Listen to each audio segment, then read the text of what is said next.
is my third example. Take a look. I have in parentheses here 4 plus radical 3 and another term, another set of binomial, a 2 minus square root of 3. In this case, I am not single distributing. I don't have one thing to distribute. I have two things to distribute. I have a 4 to distribute and a square root of 3. So in this case, we're not distributing. We are double distributing. Double distribute.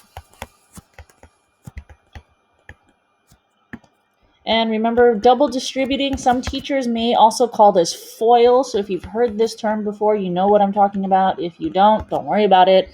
I call it double distribute. So let's go ahead and do that. I'm going to do one term at a time. So we'll start with 4. 4 times 2. 4 times 2, that's 8. So I'm just going to write that down as 8.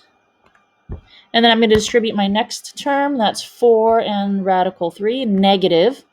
Be careful with your positives and negatives, right? That's 4 times negative rad 3, so that's negative 4 radical 3. Remember, insides go with insides, outsides go with outsides. So there we go. All right, the next thing I'm going to distribute is radical 3 with a 2 here. Again, insides with insides, outsides with outsides. In this case, we have 2 on the outside and a radical 3. A positive times a positive gives me a positive, so that's why that's positive. All right, and then the last thing I'm distributing is positive radical 3 with a negative radical 3, right? Keep track of those positives and negatives here. Do not get mixed up with your positives and negatives. In this case, positive times a negative is a negative. And radical 3 times radical 3 is radical 9. So actually, I'm going to rewrite this. Instead of 3 times 3, I'm just going to say 9, like that. And there we go. We've finished multiplying. On to my next step. Now let's look to simplify. Simplify. Is there anything for me to simplify? When I take a look at this first term, 8, no, there is no radical sign there, so that can just stay. Same over here, 4 rad 3. There is nothing there for me to simplify because the square root of 3 cannot be broken down any further. And same over here, 2 rad 3, nothing there for me to simplify. So I'm going to move all the way down to this last term, square root of 9. The square root of 9 is just 3. So I can reduce that down to a 3 with no more radical. And I should bring down this negative sign that's in front of it. Okay? All right, so there we go. I've simplified. Let's go ahead and bring down all these other terms that I haven't used up yet. I'm just going to go ahead and rewrite them in front, bring them down. And then again, my last step after I simplify is to add any like terms, any like radicals, right? So I'm looking at this and I do see like terms. That's my negative 4 radical 3 and my 2 radical 3. Those two can be added together. So be careful with your positives and negatives. Yet again, I see negative 4 minus 2. If I were to add these two together, you're going to end up with a negative 2 radical 3. So that's easy to write down. Negative 2 radical 3. Actually, there's other like terms that I see here as well, right? I see another set of like terms, and that would be 8 and 3, 8 and negative 3. Those are like terms. 8 minus 3, that's a positive 5. So I'm going to just bring that down. We've got a positive 5. And there we go. That's it. Nothing else for me to simplify or add together. So we are done. And again, could I rewrite it with the 5 in front instead? Sure. You could rewrite this as positive 5 with a negative 2 radical 3. Either one works for me. So there you go. It really, at the end of the day, you got to be organized. You got to be organized with your radicals, what stayed in, what came out. Be careful with your positives and negatives, like always. Okay? Last example, I said there were 4, so here we go. This guy right here. I have parentheses 3 radical 5 plus 2 all to the power of 2. Look at my exponent here. Now I'm going to tell you what not to do, right? What not to do. Do not take this exponent and distribute like this. You cannot do this. Okay? Why can you not do this? That is not one of our properties here. Let me give you an example, okay? If I come over here with some numbers here. Let's take 3 plus 2 squared. And I just want you to think about what this really means, okay? What is 3 plus 2? That's 5. Very good. Now, if I take 5 squared, 5 times 5 is 25, right? If you do your order of operations, your PEMDAS correctly, you should end up with a 25. But let's take a look at what happens when you break the rules of mathematics. If you take 3 plus 2 and you try to take that exponent and do this, right, and distribute this, think about what happens. You have 3 squared plus 2 squared. I've seen students do this all the time. 3 squared, 2 squared. Yeah, I just distribute the exponent. And then 3 squared is 9, and 2 squared is 4, and 9 plus 4, that's 13, right, Miss Lee? There you go. Wait a minute. No. Wait, I thought the answer was supposed to be 25. So you cannot do that. You cannot distribute your exponent, okay? So instead, Miss Lee, what can we do? Right? So what can we do? In this case, when I see this 2, this exponent, you do not distribute. But doesn't this mean you multiply something by itself? Doesn't this 2 mean you take the thing and you multiply by itself? I repeat.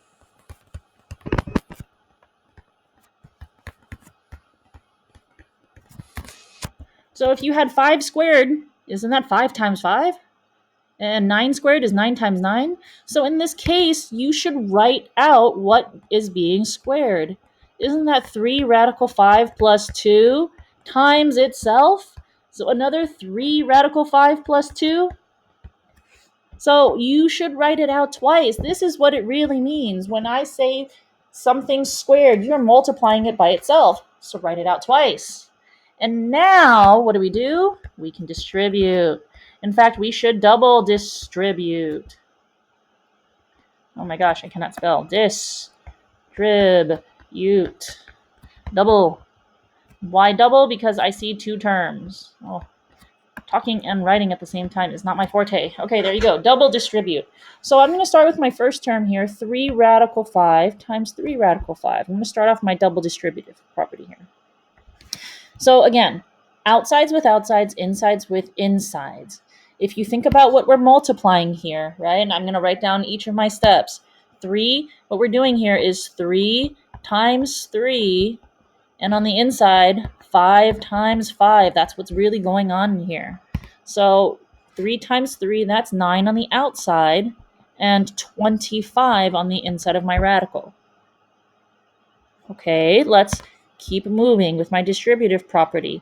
I'm going to now take 3 rad 5 times 2. Think about what you have on the outside. You have a positive 3 times a 2. And on the inside, you have 5. So what is that? That's a positive 6 radical 5. Okay. That's just the first half of my distributive property, because now I'm going to have to take my second term, that's a 2, and multiply it to each of these other terms. Let's see, that's positive 2 times positive 3, right? So if I think about all my work, that's positive 2 times positive 3 and a radical 5, right? So if you're thinking about this, we've got a 2 and a 3 rad 5. That's 2 times 3 on the outside. So that's really 6, positive 6, and a radical 5.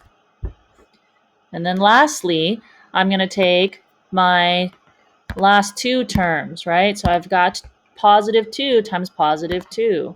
Positive 2 times positive 2 is 4. You know what? I don't need to show my work on that. I'm just going to write it down. That's a positive 4. All right, so there we go. I'm done distributing. I've just finished multiplying all those things out. Now, on to my next step, which was to simplify. Take a look. Are there any terms for me to simplify? And I see right here, I'm going to write this down, simplify. Right here, square root of 25.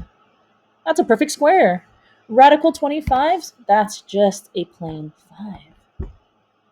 Bring down that 9 in front, and you have 9 times 5, which is 45. I'm going to keep going here. I'm going to look at this next term, 6 square root of 5.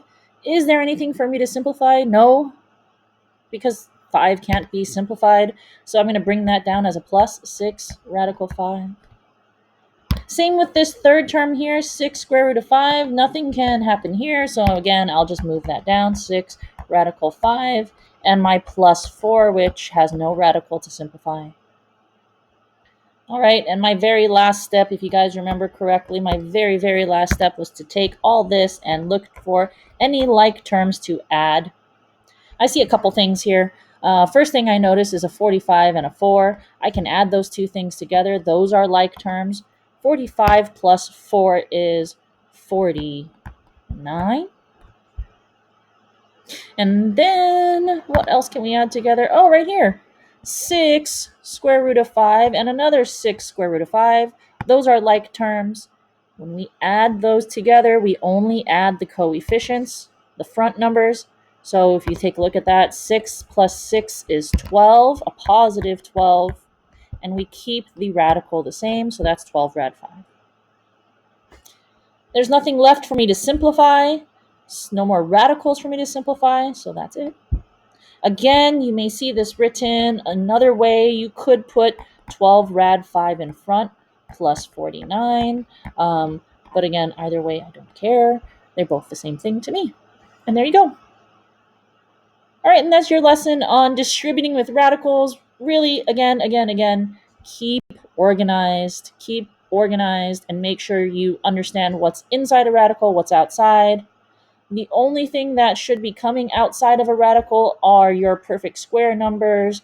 I'm going to come back here and I'm going to just circle this in pink. Your perfect square numbers, there's a whole list of them that I asked you to memorize. Only these can be simplified, so be careful with those. If you have any questions, feel free to drop me a message on Google Classroom, and I hope to see you guys soon. Have a good day.